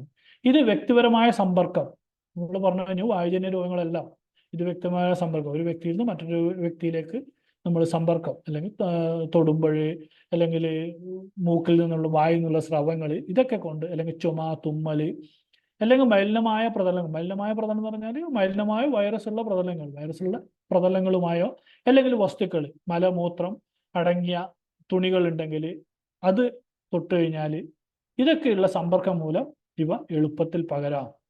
പകർച്ചവ്യാധികൾ നിയന്ത്രിക്കുന്നതിന് കർശനമായ ശുചിത്വ നടപടികളും രോഗബാധിതരായ വ്യക്തികളെ മാറ്റി നിർത്തുകയും ചെയ്യേണ്ടതാണ്. എല്ലാ പകർച്ചവ്യാധികൾക്കും നമ്മൾ ചെയ്യേണ്ടത് ശുചിത്വ നടപടികളും രോഗബാധിതരായ വ്യക്തികളെ മാറ്റി നിർത്തുക ഒരു റൂമിലേക്ക് ഒറ്റപ്പെടുത്തുക പറഞ്ഞാൽ വെറും ശാരീരികമായ ഒറ്റപ്പെടുത്തൽ മാത്രമാണ്. മാനസികമായ പിന്തുണ അവർക്ക് നൽകുന്നതാണ്. അവർക്കുള്ള ഭക്ഷണം കൊടുക്കുക, അവർക്ക് കഴിച്ച പാത്രങ്ങൾ കഴുകി മാറ്റി വെക്കുക, ഇതൊക്കെയാണ് നമ്മൾ ഉദ്ദേശിക്കുന്നത്. പ്രത്യേകിച്ച് ഈ ഹാൻഡ് ഫുഡ് മൗത്ത് ഡിസീസിന്റെ എന്ന് പറഞ്ഞാൽ ഒരു അംഗൻവാടിയിൽ ഒരു കുട്ടിക്ക് വന്നു കഴിഞ്ഞാൽ ഉറപ്പാണ് അവിടുത്തെ എല്ലാ കുട്ടികൾക്കും വരും. അല്ലെങ്കിൽ സ്കൂളിൽ ഒരു കുട്ടിക്ക് വന്നു കഴിഞ്ഞാൽ വളരെ പെട്ടെന്ന് പകരുന്ന ഒരു അസുഖമായതുകൊണ്ട് വളരെ പെട്ടെന്ന് വ്യാപിക്കും. അതുകൊണ്ട് തന്നെ കുട്ടികളെ, ഈ ലക്ഷണങ്ങളുള്ള കുട്ടികളെ നമ്മൾ സ്കൂളിലും അംഗൻവാടിയിലും ആൾക്കൂട്ടങ്ങളിലും അയക്കാതിരിക്കുക എന്നുള്ളത് എല്ലാ വൈറൽ ഡിസീസിനും അല്ലെങ്കിൽ എല്ലാ വായിലൂടെ പകരുന്ന രോഗങ്ങൾക്കും വളരെ പ്രധാനമാണ്. പിന്നെ നമ്മൾ പറയുന്നത് ചെങ്കണ്ണാണ്. ചെങ്കണ്ണ് പറഞ്ഞാൽ അതും നമ്മൾ പറഞ്ഞു കഴിഞ്ഞാൽ ഒരു മഴക്കാല രോഗം എന്നൊന്നും പറയാൻ കഴിയില്ല. അതിപ്പോൾ എന്ന് പറഞ്ഞാൽ ഏറ്റവും കൂടുതൽ കാണുന്നത് ചൂട് സമയത്താണ്. ശരിക്കും പറഞ്ഞാൽ ഏപ്രിൽ മെയ്യിലൊക്കെയാണ് ഏറ്റവും കൂടുതൽ ഈ ചെങ്കണ്ണും ഹാൻഡ് ഫുഡ് മൗത്ത് ഡിസീസും നമ്മളെ ക്ലിനിക്കുകളിൽ എത്തുന്നത്. അതിൻ്റെ അടിസ്ഥാനത്തിലാണ് ഇതിനെ നമ്മൾ മഴക്കാല രോഗങ്ങളൊന്നും നമുക്ക് പറയാൻ പറ്റില്ല. എങ്കിൽ പോലും മഴക്കാല രോഗങ്ങളും അല്ലെങ്കിൽ വായുവിലൂടെ പകരുന്ന രോഗങ്ങളുമായി അതുകൊണ്ടാണ് ഇതിനെ ഞാൻ ഉൾപ്പെടുത്തിയിരിക്കുന്നത്. അതേസമയം മഴക്കാലത്ത് ഈ രോഗങ്ങൾ വരാം. കൺജങ്ക്റ്റിവിറ്റിസ് സാധാരണയായി പിങ്ക് ഐ എന്നറിയപ്പെടുന്നു. ഇത് കൺജങ്ക്റ്റീവയുടെ വീക്കമാണ്. വൈറൽ, ബാക്ടീരിയ അല്ലെങ്കിൽ അലർജി പ്രതിപ്രവർത്തനങ്ങൾ ഉൾപ്പെടെ വിവിധ ഘടകങ്ങളാൽ സംഭവിക്കാവുന്ന ഒരു സാധാരണ നേത്രരോഗമാണ് കൺജങ്ക്റ്റിവിറ്റിസ്. കൺജങ്ക്റ്റിവിറ്റിനെ കുറിച്ചൊക്കെ നിങ്ങൾക്ക് അറിയാം. അതിൻ്റെ ചിത്രങ്ങളിൽ കൊടുത്തിട്ടുണ്ട്, ഇല്ലെങ്കിൽ നെറ്റിലേക്ക് കിട്ടും. കൺജങ്ക്റ്റീവ എന്നത് കണ്ണിന്റെ മുൻഭാഗം മൂടുന്ന കൺപോളകളുടെ അടിയിലായി കാണുന്ന നേർത്തതും സുതാര്യവുമായ ഒരു ആവരണമാണ്. കണ്ണിലെ സംരക്ഷിക്കുന്നതിലും ലൂബ്രിക്കേറ്റഡായി നിലനിർത്തുന്നതിലും ഇത് നിർണായക പങ്കുവഹിക്കുന്നു. കൺജങ്ക്റ്റീവയ്ക്ക് രണ്ട് ഭാഗങ്ങളുണ്ട്. ഒന്ന് പാൽപബ്രൽ കൺജങ്ക്റ്റീവ എന്ന് പറയും, കൺപോളകളുടെ ആന്തരിക ഉപരിതലത്തെ മൂടുന്നതാണ്. ബൾബാർ കൺജങ്ക്റ്റീവ എന്നത് സെൻട്രൽ ക്ലിയർ ഭാഗം ഒഴികെ ഐബോളിന്റെ മുൻഭാഗം മൂടുന്നതാണ്. ഇങ്ങനെ രണ്ട്, അതൊക്കെ നിങ്ങൾക്ക് അറിയാവുന്നതാണ്. കൺജങ്ക്റ്റിവിറ്റിസിന്റെ തരങ്ങൾ ഏതൊക്കെയാണെന്ന് പറയാം. Viral conjunctivitis, bacterial conjunctivitis, allergic conjunctivitis. Viral conjunctivitis ജലദോഷം, പനി അല്ലെങ്കിൽ മറ്റ് വൈറൽ അണുബാധകൾ പോലുള്ള വൈറസുകൾ മൂലമാണ് ഈ തരം ഉണ്ടാകുന്നത്. ഇതിന്റെ കാരണങ്ങൾ വൈറൽ കൺജങ്ക്റ്റിവിറ്റിസിന്റെ അഡിനോ വൈറസ് ആവാം, ഹെർപ്പസ് വൈറസുകളാവാം, പൈക്കോർണ വൈറസുകളാവാം. ഈ വൈറസുകളൊക്കെ വൈറൽ കൺജങ്ക്റ്റിവിറ്റിസിന് കാരണമാണ്. പിന്നെ ഉള്ളത് രോഗബാധിതനായ വ്യക്തിയിൽ നിന്നോ മലിനമായ പ്രതലങ്ങളിൽ നിന്നോ. മലിനമായ പ്രതലങ്ങൾ എന്ന് ഉദ്ദേശിക്കുന്നത് ഈ വൈറസുള്ള രോഗിയുടെ സ്രവങ്ങളുള്ള ഏതെങ്കിലും ഒരു പ്രതലത്തിൽ നിന്ന് ആവാം. ടവലാവാം, അല്ലെങ്കിൽ തുണികളാവാം, ഇവിടുന്നൊക്കെ, അല്ലെങ്കിൽ പിടിച്ച വസ്തുക്കളിൽ നിന്നാവാം. ശ്വസനത്തുള്ളികളുമായുള്ള നേരിട്ടുള്ള സമ്പർക്കത്തിലൂടെ ഇത് പകരുന്നു. ഇതാണ് വൈറൽ കൺജങ്ക്റ്റിവിറ്റിസ് എന്ന് പറയുന്നത്. സാധാരണ കാണപ്പെടുന്നത് കൺജങ്ക്റ്റിവിറ്റിസ് ആണ്.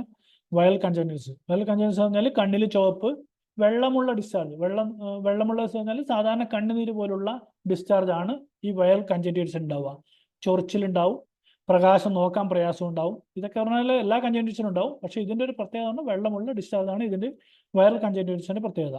എന്നിവയാണ് സാധാരണ ലക്ഷണങ്ങൾ. ഡിസ്ചാർജ് സാധാരണയായി വ്യക്തമായതോ ചിലപ്പോൾ ചെറുതായി കഫം പോലെയോ ആണ്. പിന്നെ ഉള്ളത് ബാക്ടീരിയൽ കൺജങ്ക്റ്റിവിറ്റിസ് ആണ്. Staphylococcus ഓറിയസ്, streptococcus pneumonia, Haemophilus influenza തുടങ്ങിയ ബാക്ടീരിയൽ രോഗാണുക്കൾ മൂലമാണ് ബാക്ടീരിയൽ കൺജങ്ക്റ്റിവിറ്റിസ് ഉണ്ടാകുന്നത്. ഇത് നമ്മൾ സാധാരണ കാണപ്പെടുന്ന രോഗാണുക്കളാണ്. ബാക്ടീരിയൽ കൺജങ്ക്റ്റിവിറ്റിസിന്റെ ലക്ഷണങ്ങൾ നമ്മൾ പറഞ്ഞു റെഡ്നെസ്, ഇതെല്ലാം എല്ലായിടത്തിൻ്റെയാണ്. പക്ഷെ ഇതിൻ്റെ പ്രത്യേകത പറഞ്ഞാൽ തിക്ക് യെല്ലോ ഡിസ്ചാർജ് ആണ്. നമ്മൾ സിനിമയില്ലേ നമ്മളെ അക്കരെ അക്കരെ ഇതിന് ആ പടത്തിലില്ലേ എൻ്റെ കണ്ണ് അളിഞ്ഞു പഴുത്തിരിക്കുകയാണെന്ന്. അതാണ് ബാക്ടീരിയൽ കൺജങ്ക്റ്റിവിറ്റിസിന്റെ ഏറ്റവും പ്രധാനപ്പെട്ട ലക്ഷണം. കണ്ണിൽ നിന്ന് കട്ടിയുള്ളതും മഞ്ഞ പച്ചയോ വെളുത്തതോ ആയ സ്രവങ്ങൾ, ചുവപ്പ്, ചൊറിച്ചിൽ, കൺപോളകളുടെ വീക്കം, ചിലപ്പോൾ കണ്ണിൽ എന്തോ കുടുങ്ങിയതായി തോന്നൽ എന്നിവയാണ് സാധാരണ. ഇതിൽ വൈറസും ബാക്ടീരിയ എന്ന് പറഞ്ഞാൽ ഇതിനെന്ന് പറഞ്ഞാൽ കട്ടിയുള്ളതും മഞ്ഞയോ അല്ലെങ്കിൽ പച്ചയോ വെളുത്തതോ ആയ കട്ടിയുള്ള ഇതാണ് കണ്ണെന്നുള്ള സ്രവമാണ് ബാക്ടീരിയക്കുള്ളത്. വൈറസിനാണെങ്കിൽ കുറച്ചും കൂടി ക്ലിയർ ആയിരിക്കും. ഇത് രണ്ടേ ഉള്ളൂ അത് തമ്മിലുള്ള വ്യത്യാസം. പക്ഷേ ബാക്ടീരിയൽ കൺജങ്ക്റ്റിവിറ്റിസ് കുറച്ചും കൂടി ഡേഞ്ചറാണ്. ഇതും ഒരു പകർച്ചവ്യാധിയാണ്. രോഗബാധിതനായ വ്യക്തിയിൽ നിന്നോ മലിനമായ പ്രതലങ്ങൾ, ഈ മലിനമായ പ്രതലങ്ങൾ ഉദ്ദേശിക്കുന്നത് രോഗാണുള്ള പ്രതലങ്ങളിൽ നിന്നോ ശ്വസന തുള്ളികളുമായുള്ള നേരിട്ടുള്ള സമ്പർക്കത്തിലൂടെയോ ഇത് പകരാം. പിന്നെ ഉള്ളത് മൂന്നാമത്തത് അലർജിക് കൺജങ്ക്റ്റിവിറ്റിസ് ആണ്. ആദ്യം വൈറസ് പറഞ്ഞു, 2 ബാക്ടീരിയ പറഞ്ഞു, 3 അലർജിക് കൺജങ്ക്റ്റിവിറ്റിസ് ആണ്. പൂമ്പൊടി അല്ലെങ്കിൽ മറ്റു പൊടികൾ അല്ലെങ്കിൽ മൃഗങ്ങളുടെ രോമം തുടങ്ങിയ പദാർത്ഥങ്ങളോടുള്ള അലർജി പ്രതികരണത്തിന്റെ ഭാഗമായിട്ടാണ് ഈ അലർജി കൺജങ്ക്റ്റിവിറ്റിസ് ഉണ്ടാകുന്നത്. ഇത് റിക്കറന്റ് ആയിട്ട് ഉണ്ടാകുന്നതാണ്. ഇത് ഇടക്കിടക്കേ കാണാം. പ്രത്യേകിച്ച് നമ്മൾ ഈ രോഗിയോട് ഹിസ്റ്ററി ചോദിച്ചു കഴിഞ്ഞാൽ അല്ലെങ്കിൽ അവരോട് ചോദിച്ചു കഴിഞ്ഞാൽ അവർക്ക് തുമ്മൽ അല്ലെങ്കിൽ മൂക്കലിപ്പ് പോലുള്ള അലർജി ലക്ഷണങ്ങൾ അവർക്ക് മിക്കപ്പോഴും ഉണ്ടാകും. ഇതൊരു പകർച്ചവ്യാധിയല്ല. അലർജി കൺജങ്ക്റ്റിവിറ്റിസ് വേറൊരാൾക്ക് പകരില്ല. പിന്നെയുള്ളത് കെമിക്കൽ കൺജങ്ക്റ്റിവിറ്റിസ് ആണ്. അതായത് പുക, ക്ലോറിൻ അല്ലെങ്കിൽ മറ്റേതെങ്കിലും രാസവസ്തുക്കൾ, ഇപ്പോൾ ഫോർമാലിൻ, അങ്ങനെ ഏതെങ്കിലും ഒരു രാസവസ്തുക്കൾ കണ്ണിൽ തട്ടുമ്പോഴോ അല്ലെങ്കിൽ അതിൻ്റെ പുക ശ്വസിക്കുമ്പോഴോ പുക കണ്ണിലേക്ക് എത്തുമ്പോഴോ ആണ് ഈ കെമിക്കൽ കൺജങ്ക്റ്റിവിറ്റിസ് ഉണ്ടാകുന്നത്. ഇത് ഏകദേശം അലർജിക്ക് പോലെയാണെന്ന് പറയാം. എങ്കിൽ പോലും ഇതെന്ന് പറഞ്ഞാൽ ഇതിൻ്റെ രണ്ടും കോസ് വ്യത്യാസമുണ്ട്. അതേപോലെ അലർജി കൺജങ്ക്റ്റിവിറ്റിസ് നമ്മുടെ ശരീരം തന്നെയാണ് ഇത് ഉണ്ടാക്കുന്നത്. അതേസമയം കെമിക്കൽ കൺജങ്ക്റ്റിവിറ്റിസ് കെമിക്കൽ ഉണ്ടെങ്കിൽ എല്ലാവർക്കും അത് ബാധിക്കും.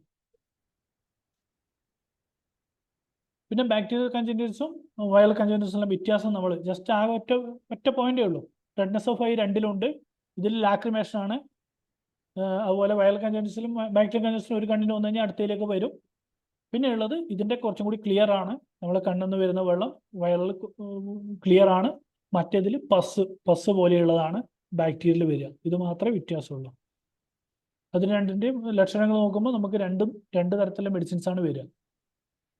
നമുക്ക് പിന്നീട് സമയം ഉണ്ടെങ്കിൽ നമുക്ക് അടുത്ത ക്ലാസ്സിൽ പറയാം. അതിലെ ഒരു സംശയം എന്ന് ചോദിച്ചോട്ടെ, വൈറലും ബാക്ടീരിയയും അതിന്റെ ഡ്യൂറേഷൻ എങ്ങനെ? ഏകദേശം രണ്ടും ഏകദേശം ഒരേപോലെ തന്നെയാണ് പറയുന്നത്. അല്ല, ചില ബാക്ടീരിയയിൽ കുറച്ചുകൂടി കൂടുതൽ കാണും. അതാണ് ഞാൻ ചോദിച്ചത്. കുറച്ചുകൂടെ സിവിയർ ആണ്. സിവിയർ ആണ് ബാക്ടീരിയൽ. ഞാൻ ആദ്യം പറഞ്ഞില്ല, കുറച്ച് ഡേഞ്ചർ ആണ്. നമ്മൾ ശ്രദ്ധിക്കേണ്ടതാണ്. ബാക്ടീരിയൽ കുറച്ചും കൂടി ശ്രദ്ധിക്കേണ്ടതാണ്. വൈറൽ നമുക്ക് ചിലപ്പം വന്നിട്ട്, ഞാൻ പറഞ്ഞല്ലോ, വൈറൽ ഡിസീസ് എല്ലാം നമുക്ക് പറഞ്ഞാൽ ഒരു വളരെ ഭൂരിഭാഗം പേരിലും വന്നിട്ട് മാറുന്നൊരു അസുഖമാണ്. അതേസമയം ബാക്ടീരിയ എന്ന് പറഞ്ഞാൽ നമുക്ക് ഭൂരിഭാഗത്തിനും മെഡിസിൻ ആവശ്യമാണ്.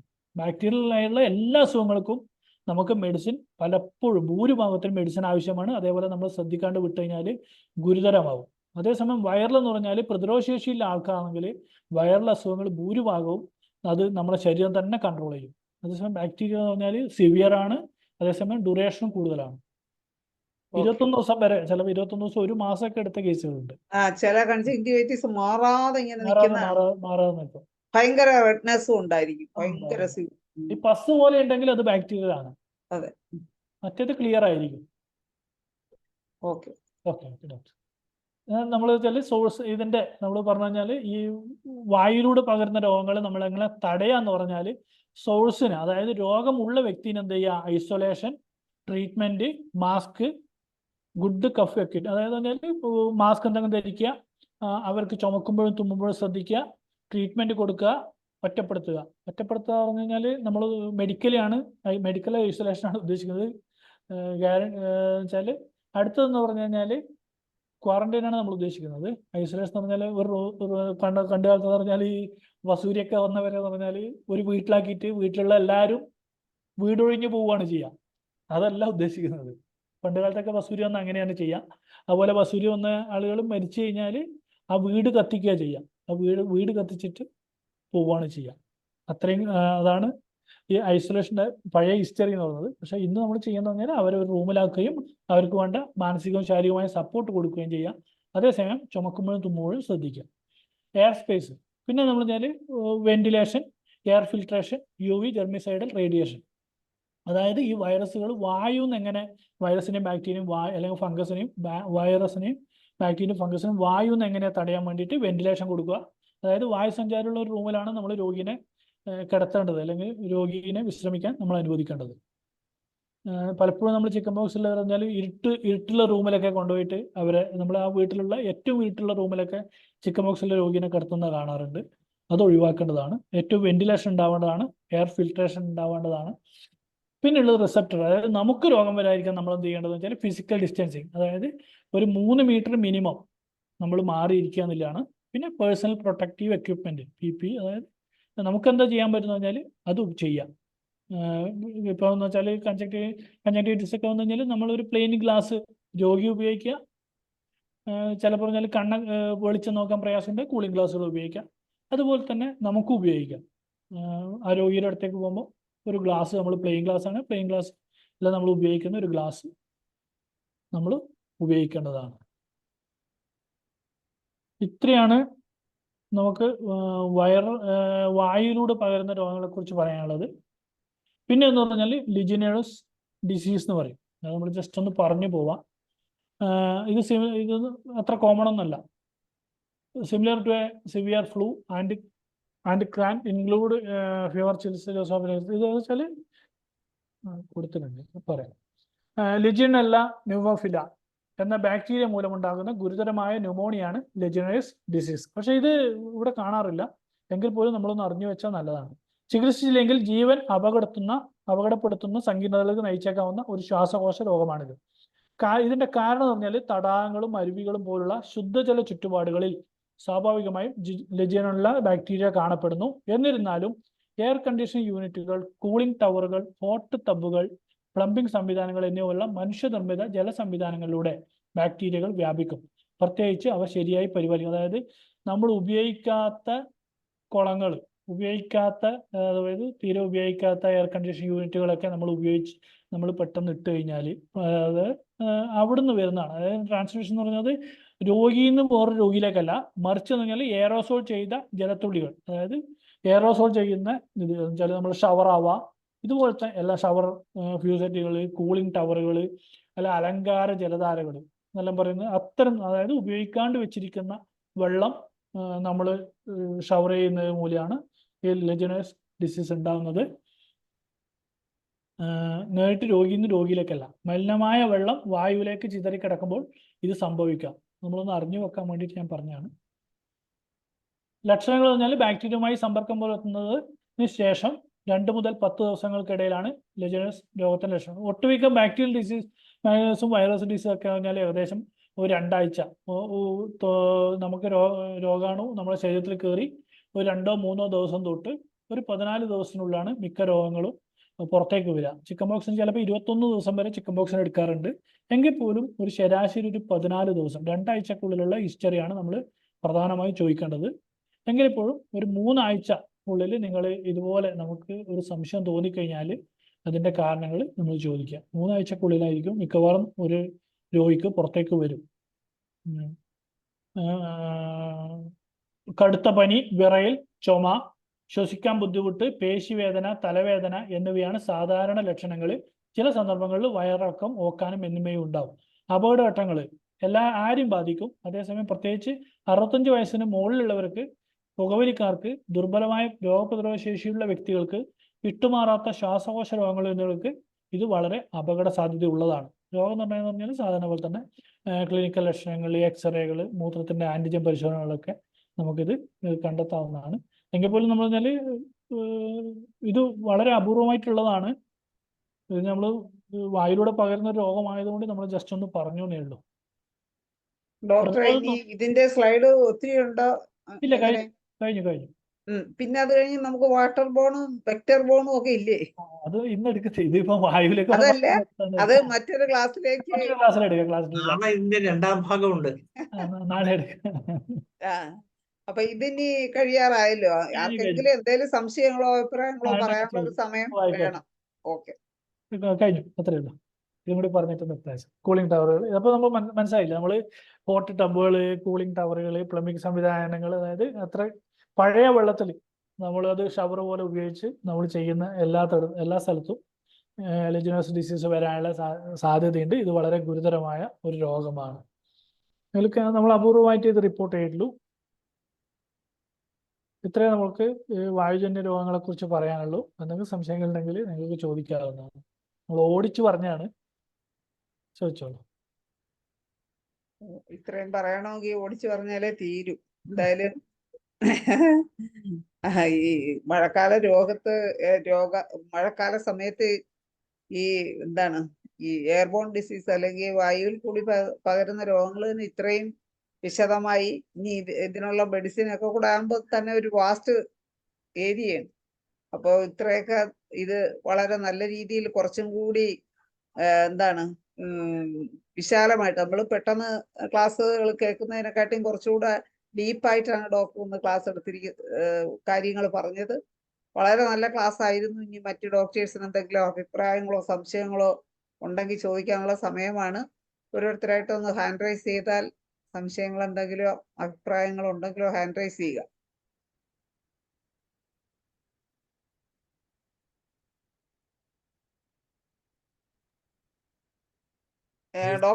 ഈ പേര് കേട്ടപ്പോഴേ ഇതുകൂടെ ചോദിക്കണോ ഞാൻ വിചാരിച്ച്.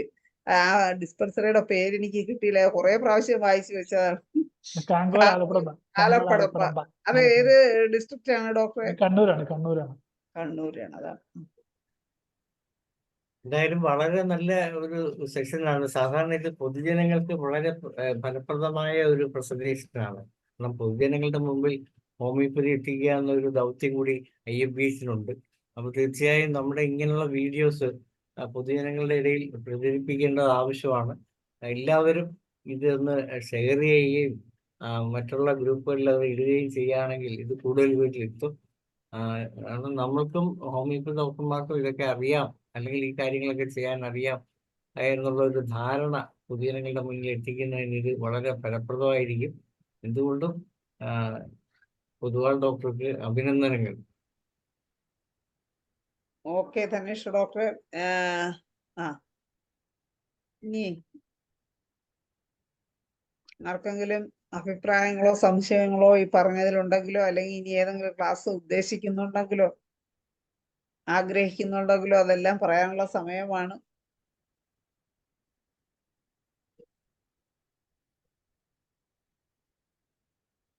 ഇതിൽ പ്രധാനമായിട്ട് ഈ സാർക്ക് വൈറസും കോവിഡ് വൈറസും തമ്മിലുള്ള ആ ഒരു വ്യത്യാസം, എന്തുകൊണ്ടാണ് അതിലെ മരണത്തിലുള്ള വ്യത്യാസം എന്നൊക്കെ ഡോക്ടർ പറയണ്ടേ, അതൊന്നുകൂടെ ഒന്ന് എക്സ്പ്ലെയിൻ ചെയ്താൽ നന്നായിരിക്കും എന്ന് എനിക്ക് തോന്നുന്നു. നമ്മൾ സാർസിനെ പറ്റി പറഞ്ഞു പറഞ്ഞാല്, സാർസിന് പറഞ്ഞാല് ശരിക്കും പറഞ്ഞാല് ഗുരുതരമായ രോഗം ഏതാണെന്ന് പറഞ്ഞാൽ സാർസാണ്. അതേസമയം എന്ന് പറഞ്ഞാൽ അതിന്റെ പകരുന്നത് കുറവാണ്.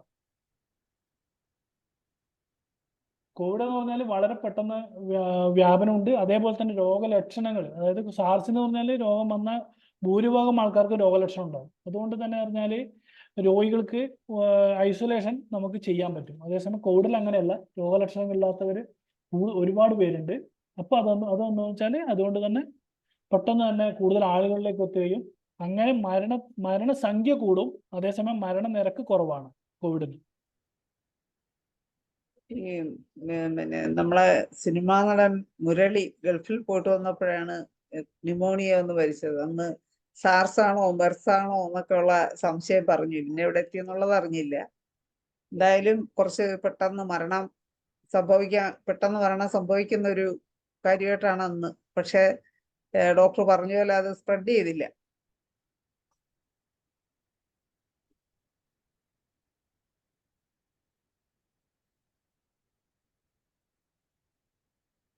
ആർക്കും ഒന്നും ചോദിക്കാനില്ലേ? അഭിപ്രായങ്ങളൊന്നും പറയാനില്ലേ? ഡോക്ടേഴ്സ് ആരെയും ഹാൻഡ് റൈസ് ചെയ്തിട്ടില്ല.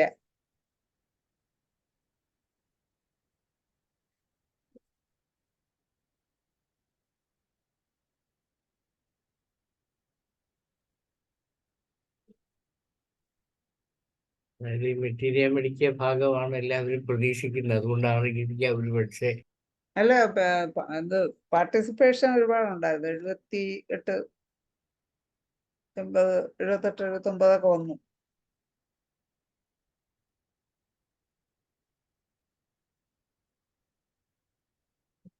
ഡോക്ടർ അവിടെ പിന്നെ APHCയിലാണ് വർക്ക് ചെയ്യുന്നത് അല്ലേ? ക്ലാസ്സുകള് മറ്റേ എന്താണ് പൊതുജനങ്ങൾക്ക് വേണ്ടി മെഡിക്കൽ ക്യാമ്പ് അങ്ങനെയൊക്കെ നടത്തുമ്പോഴാണോ ക്ലാസ്സുകൾ? ചെയ്യാറുണ്ട്.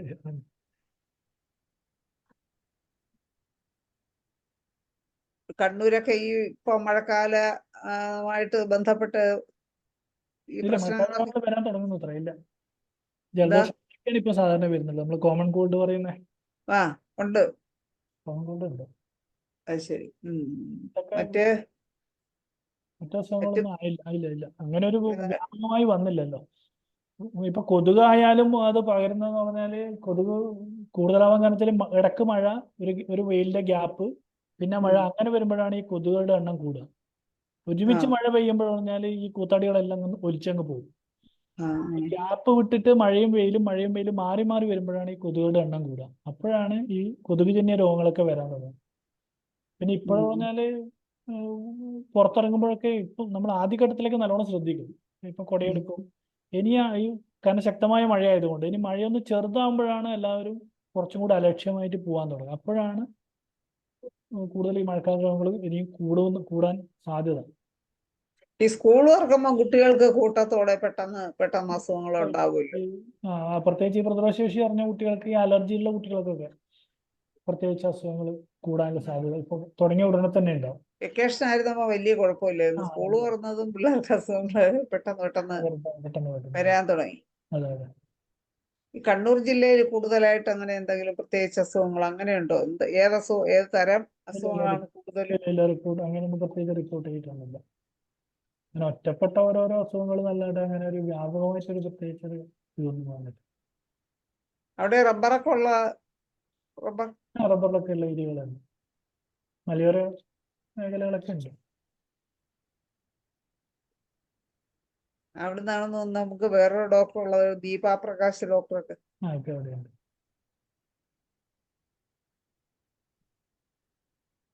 ഓക്കെ. അപ്പോ നമ്മുടെ സമയം വൈൻഡപ്പ് ചെയ്യാനുള്ള സമയം 10 ആവാൻ പോകുന്നു. എന്തായാലും വളരെ വേഗത്തിലാണ് ഇന്ന് സമയം പോയത്. ഒത്തിരി കാര്യങ്ങൾ ഡോക്ടർ പറയുകയും ചെയ്തു. ഡോക്ടർക്ക് നന്ദി പറയുന്നതിന് വേണ്ടി ഞാൻ ധനേഷ് ഡോക്ടറെ ക്ഷണിക്കും. തീർച്ചയായും എന്തുകൊണ്ടും വളരെ നല്ല ഒരു സെഷൻ ആയിരുന്നു ഇത്. നമ്മൾ ഈ മഴക്കാലത്ത് രോഗങ്ങളെ കുറിച്ച് ഇവിടെ ഒരു 3-4 സെഷൻ ചെയ്തിരുന്നു. അത് ചർച്ചകളായിരുന്നു. ആ ചർച്ചകളിലെല്ലാം തന്നെ കൂടുതലും മെറ്റീരിയൽ മെഡിക്കൽ ഭാഗവും ഒക്കെയാണ് എല്ലാവരും ചർച്ച ചെയ്തത്. അപ്പൊ അതിന് വ്യത്യസ്തമായിട്ട് ശരിക്കും രോഗങ്ങളെക്കുറിച്ചും അതിന്റെ കാരണങ്ങളെക്കുറിച്ചും അതെങ്ങനെയാണ് അത് വഷളാകുന്നതെന്നും അല്ലെങ്കിൽ അതിൽ നിന്ന് എങ്ങനെയാണ് നമുക്ക് രക്ഷപ്പെടാൻ പറ്റുന്നതെന്നും അതിന് എന്തൊക്കെ മാർഗങ്ങളാണ് സ്വീകരിക്കേണ്ടതെന്നും ഒക്കെ പൊതുവാൾ ഡോക്ടർ വളരെ നല്ല രീതിയിൽ നല്ല സ്ലൈഡുകളിലൂടെ എല്ലാവരുടെയും മനസ്സിലോട്ട് പകർത്തി തന്നു. തീർച്ചയായും ഇങ്ങനെയുള്ള സെഷനുകളും വളരെ ഫലപ്രദമാണ്. ഇനിയും ഇതുണ്ടാകും. നാളെ ഇതിൻ്റെ 2ാം ഭാഗം ഉണ്ടാകും. അപ്പോൾ തീർച്ചയായും ഇന്ന് ഇതിനു വേണ്ടി വളരെ എഫർട്ട് എടുത്ത് ഈ വേദിയിൽ വന്ന ജഗദീഷ് ലക്ഷ്മൺ ഡോക്ടർക്ക് IFBHന്റെ പേരിലും എൻ്റെ പേരിലും ഇവിടെ കൂടിയിരിക്കുന്ന എല്ലാവരുടെ പേരിലും നന്ദി രേഖപ്പെടുത്തുകയാണ്. നന്ദി ഡോക്ടർ ധനേഷ്. എന്തായാലും അതുപോലെ ഡോക്ടറുടെ സ്ലൈഡ് പ്രസന്റേഷൻ ഒക്കെ നന്നായിരുന്നു. ഇങ്ങനെ കട്ടൻ മാറുന്ന പോലെ അങ്ങനെ സാധാരണ നമ്മളങ്ങനെ എല്ലാ സ്ലൈഡ് പ്രസന്റേഷനിൽ അങ്ങനെ കാണാറില്ല. വ്യത്യസ്തമായ രീതിയിലാണ് ഡോക്ടർ സ്ലൈഡൊക്കെ പ്രിപ്പയർ ചെയ്തിരിക്കുന്നത്. എനിക്ക് ഒരുപാട് സമയം എടുത്ത് കാണുമെന്ന് വിചാരിക്കും. എന്തായാലും നമുക്ക് വളരെ നല്ല ക്ലാസ് എടുത്ത ഡോക്ടർക്ക് ഒരിക്കൽ കൂടി നന്ദി പറഞ്ഞുകൊണ്ടും ഇന്ന് ഈ പ്ലാറ്റ്ഫോമിൽ ഉണ്ടായിരുന്ന എല്ലാവർക്കും ഒരിക്കൽ കൂടി നന്ദിയും ശുഭരാത്രിയും നേർന്നുകൊണ്ട് ഇന്നത്തെ സെഷൻ, മലയാളം സെഷൻ ഇവിടെ വൈൻഡപ്പ് ചെയ്യുന്നു. നന്ദി, നമസ്കാരം. Good night. Good night.